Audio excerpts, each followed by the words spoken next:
मुसीबतें बाद में अपने लिए मोहम्मद यूनुस के शासनकाल में एक बड़ी मुसीबत बन गया। जी जी, बांग्लादेश के जो अंतरिम सरकार के मुखिया हैं मोहम्मद यूनुस, वो बांग्लादेश के लिए एक बड़ी मुसीबत बन गए हैं, कोई दो राय नहीं है। कट्टरपंथी उनका पूरा इस्तेमाल कर रहे हैं और पूरे उनके संरक्षण में ये सारी घटनाएं की जा रही हैं। बुलडोजर्स लगा करके दुर्गा मंदिर को जिस तरह से खील खेत में जो एक इलाका है वहां पर ध्वस्त किया गया है। और जब सरकार के अथॉरिटी से इन्होंने कंप्लेन करने की कोशिश की तो उन्होंने कहा कि ये तो ये इलीगल लैंड ग्रैब का इशू है। और उसको ऐसा कह करके उन्होंने पूरे कट्टरपंथियों को शह देने का और उसे सपोर्ट देने का कार्य किया है। और इसी तरीके की घटनाएं बांग्लादेश में लगातार हो रही हैं। अनेक हिंदू वहाँ पे लोगों कम्युनिटी के लोगों को मारा गया है, उनको हरास परेशान किया गया है, उनके घरों को तोड़ा गया है, हिंदू मंदिर वैंडलाइज किए गए हैं और यहाँ तो ये मंदिर ही पूरा ध्वस्त कर दिया गया है।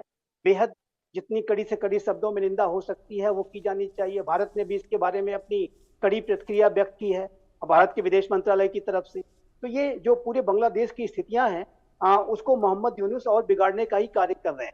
वो अपने दायित्व को पूरी तरीके से जो उनका था कि कानून और शासन की व्यवस्था को जो है स्थापित करके दिखाएं।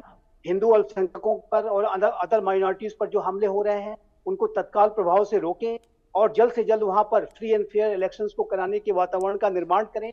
ये जो दायित्व है उसको करने में वो पूरी तरीके से विफल साबित रहे हैं। जियो पॉलिटिक्स ज्यादा बेहतर हमसे मेजर जनरल सुधाकर जी समझते हैं, मैं उनसे समझूंगा इस बारे में।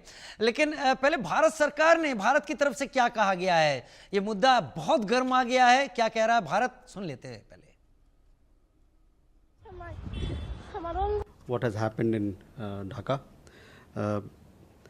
We understand that extremists were clamoring for demolishing the Durga temple in Khilket, Dhaka. The interim government, instead of providing security to the temple, projected the episode as illegal land use allowing, and they allowed the destruction of the temple today. This has resulted in damage to the deity before it was shifted. We are dismayed that such incidents continue to reoccur in Bangladesh. पहले सुमित पीर का मैं रुख कर लेता हूं। सुमित पीर मेरे साथ इस वक्त जुड़े हुए हैं, मेजर जनरल सुधाकर जी भी जुड़े हुए हैं, ग्रुप कैप्टन वीएन झा भी जुड़े हुए हैं। सुमित पीर, बांग्लादेश क्या बताना चाह रहा है? देखिए राजीव भाई, बांग्लादेश जा रहा है इस्लामिस्ट के हाथ में। ये एक इस्लामिक थियोक्रेसी बनती जा रही है। और देखिए, हमारे यहाँ दो तरह के डॉक्टर होते हैं, एक होते फिजिशियन, एक होते सर्जन। फिजिशियन गोली दे के उपचार करना चाहते हैं, पर जब कैंसर एक स्टेज के आगे निकल जाए तो वो सर्जनों को हवाले करना चाहिए। वो ऑपरेशन करना चाहें, वो कीमोथेरेपी करना चाहें, वो जैसे उसको करना चाहिए। वो ये कैंसर वाली स्टेज पे जा चुका है। ये अब आपको उन लोगों को देना पड़ेगा, समझिए मेरा इशारा कहाँ की तरफ है, जो ऑपरेशन के काट छाट करना जानते हैं। जैसे जनरल साहब हमारे यहाँ बैठे हैं, तो ऐसे जो गणमान्य व्यक्ति है, ये उनके संरक्षण में मसला देना पड़ेगा। और यह फिजिशियनों के मतलब ये डिप्लोमेसी वाली बात नहीं रही। यहाँ आपको कोई और प्रक्रिया, कोई और कार्रवाई करनी पड़ेगी। अन्यथा अगर हिंदुओं का ऐसा शोषण प्रताड़न होता रहा तो भाई फिर तो हमारे लिए क्या बोले, हम तो हमारे तो शर्म से डूबने मरने वाली बात है। हम इसके देख नहीं सकते। हिंदुओं का जो जो हमारे भगवान भगवतियों का, देवी देवताओं का अपमान हो रहा, खुलेआम हो रहा, ये तो हमारे लिए हमारा अपमान है साहब। ये तो हम भारतीयों का अपमान है, हिंदुओं का अपमान हो रहा है। और ये इस्लामिस्ट आपको जानबूझ के करते हुए, चाहते हुए, दिखाते हुए कर रहे हैं। उन्होंने भगवान की प्रतिमा को मुंह करने का टाइम नहीं दिया और बुलडोजर चला दिए। ये आपको क्या दर्शाता है? ये दर्शाता है यहाँ इस्लामीकरण हो गया, या आतंकवाद का राज है और इसको इस्लामिक थियोक्रेसी बनाना है या शरिया कानून लाना है। ये शरिया की ओर बढ़ने वाले कदम है साहब। और इनका उपचार शायद जायसवाल साहब के पास ना हो, पर जनरल सुधाकर जी जैसे जो व्यक्ति होते हैं उनके पास पूरा प्रावधान है, उनके पास सारे अस्त्र शस्त्र पूरे, उनको ऑपरेशन करने की विधियां पता है। एक बार किया था, पहले तो बनाया था बांग्लादेश, अब दूसरी बार करके बनाना पड़ेगा हिंदू देश। हिंदू देश निकालना पड़ेगा राजीव भाई, अन्यथा बात नहीं बनने वाली। मैं डायरेक्ट कहूंगा, सॉरी फॉर बीइंग डायरेक्ट। नहीं नहीं नहीं, आप आपके दिमाग में जो है, आप जो अपनी बात रख रहे हैं, मैंने आपको मोल्ड करने के लिए आपसे सवाल नहीं पूछा। लेकिन मेजर जनरल सुधाकर जी, ये तो वो तस्वीरें हैं जो एक बार फिर से अब सामने आनी शुरू हो गई हैं। रेडिकल बांग्लादेश एक नोबेल लॉरेट की लीडरशिप में अगर बनता दिखाई पड़ रहा है तो एक बेहतर कंट्री भारत के पड़ोस में होना ना होना बराबर हो जाता है। हमको चिकन नेक की धमकी भी मिल चुकी है। क्या रंगपुर कॉरिडोर को लेना ही इसका सॉल्यूशन है? राजीव, इन शॉर्ट सिर्फ कॉरिडोर की नहीं, पूरा बांग्लादेश को लेने का समय आ गया है। मैं एक फौजी होने के नाते पूरा जिम्मेवारी के साथ कह रहा हूं, क्योंकि अगर हम इंतजार करते रहेंगे तो पहलगाम 1 हुआ है, पहलगाम 2 भी होगा। अभी जैसे हमारे डिफेंस मिनिस्टर साहब ने ठोस कदम उठा के छाती पीट के उन्होंने बयान किया, कर दिया उधर जो इसी तरह मेरे विचार के मुताबिक हिंदुस्तान को बहुत ही कठिन और बहुत हार्ड स्टैंड लेना पड़ेगा। बांग्लादेश को जितना आप झुक झुक के सहते रहोगे, ये इतने ही चढ़ते जाएंगे। ये एक एक पहला हिस्सा है आपका सवाल के जवाब। दूसरा, please allow me, let me complete. ये छोटा एक डॉक्यूमेंट्री चल रहा है। बड़ा डॉक्यूमेंट्री कुछ छुपा हुआ है, लोगों को समझ में नहीं आ रहा है। बड़ा डॉक्यूमेंट्री ये है कि चाइना 2027 तक साम दाम दंड भेद कर कुरा के किसी भी तरह वो ताइवान को रीयूनिफाई करेगा।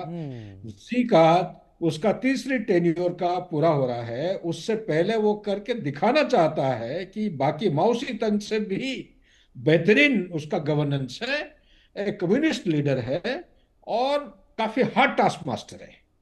सो वो दिखाना चाहता है। उसको दिखाने के लिए जो जो चीजें हैं, उसको तजुर्बा, अभी सैनिक की बात कर रहे थे ट्रेनिंग के लिए रशिया, अभी आपने चर्चा किया, ये तैयारी कर रहा है 2027 की, ठीक है कि नहीं। और इसी तरह इसका तो HQ9 हो या PL-15 जो भी हो मिसाइल हो, कामयाब हुआ नहीं, या J-10 या JF-17 या 16 कुछ है, कामयाब हुआ ही नहीं ऑपरेशन सिंदूर में। ये चीजें अभी वो ट्रायल के तौर पे इस्तेमाल करना चाहता है। बांग्लादेश में नोटंकी चलेगा, जम्मू कश्मीर में भी चलेगा, पाकिस्तान के बॉर्डर के साथ साथ बहुत गर्मागर्मी होगी। मेरे विचार के मुताबिक एक हमारा इंडियन ओशन रीजन में वो ऐसा एक आइलैंड टेरिटरी को ऑलरेडी चुन चुका है। वो वहां पे ऐसा वो मदद लेगा, हो सकता है मालदीव्स का हो सकता है कि बांग्लादेश का मदद लेते हुए ऐसा आइलैंड टेरिटरी के ऊपर कुछ हरकत करेगा जिससे हिंदुस्तान को प्रोवोक करेगा एक्शन के लिए, और उसके हाथ हथियार वो ट्रायल करेगा ताइवान रीयूनिफिकेशन के लिए। बहुत बहुत दूर की आपने बात यहां पर रख दी है कि ताइवान भी इस जड़ में है। मेरे पास 30 सेकंड और हैं, लेकिन आदर के साथ मैं ग्रुप कैप्टन वीएन झा आपसे भी पूछूंगा, क्या आपको इलाज समझ में आता है या फिर लंबे दौर की बात है?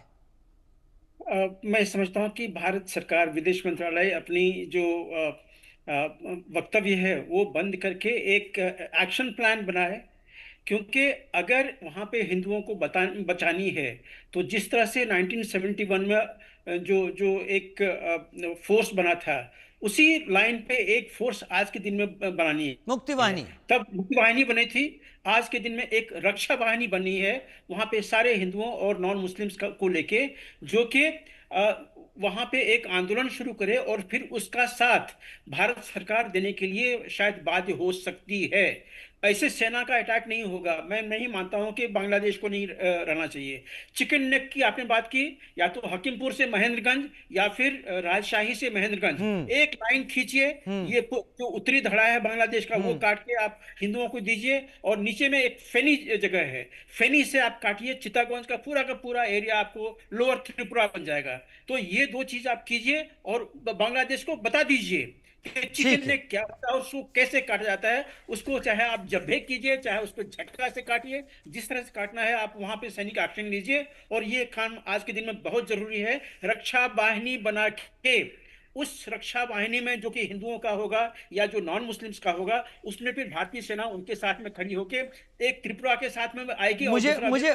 मुझे इतना लगने लगा है, मेरे दर्शक तो बहुत कुछ समझ गए होंगे, लेकिन with due respect major general Sudhakar ji और ग्रुप कैप्टन वीएन झा, मुझे आप लोगों से 1-1 घंटे की ट्यूशन चाहिए होगी, क्योंकि आपने जो पैरामीटर सामने रखे हैं फ्यूचर के, वो आंखें खोल देने के लायक हैं। बहुत कुछ ऐसा इशारा करते हैं। हाँ मेजर जनरल सुधाकर जी, जल्दी से कंप्लीट कीजिए सर। क्विकली, अगस्त 2025 के बाद चाइना से बहुत state of the art equipment Pakistan में आ रहे हैं। पाकिस्तान के ऑफिसर्स जेसीओ जोहर आज के दिन में चाइना के अंदर चेंगडू प्रोविंस या उसके आसपास में ट्रेनिंग चल रही है। ये इक्विपमेंट आने के साथ उनका जो कॉम्बैट कैपेबिलिटी है, अंदाज किया जा रहा है कि ये बढ़ने की क्षमता जी, बढ़ जाएगी। जी। अब तो ये अगस्त के महीने से भारत को सतर्क रहना है। मैं कोई अलार्मिस्ट नहीं हूं, लेकिन एक हिंदुस्तानी होने के नाते ठीक। हमें हर चुनौती को तैयारी करना है। और आपका जो एक सवाल बार बार पूछ रहे हैं, बांग्लादेश कोई कॉरिडोर कॉरिडोर नहीं है, वो खत्म हो गया समाप्त। अभी बांग्लादेश ही एक कॉरिडोर है, उसको लेने का समय आ ठीक है गया है। सर। हिंदुस्तान को कब्जा लेने करना है और हिंदुस्तान के साथ परमानेंटली उसको इंटीग्रेट करना है। मेरे पास समय कम है, लेकिन आप सभी का बहुत बहुत धन्यवाद कि आप सबने चर्चा में बहुत कुछ सामने रखा। हमारे दर्शकों ने भी चीजों को समझा, बांग्लादेश का इलाज, साथ ही रूस यूक्रेन कहां ले जा रहे हैं। बहुत धन्यवाद।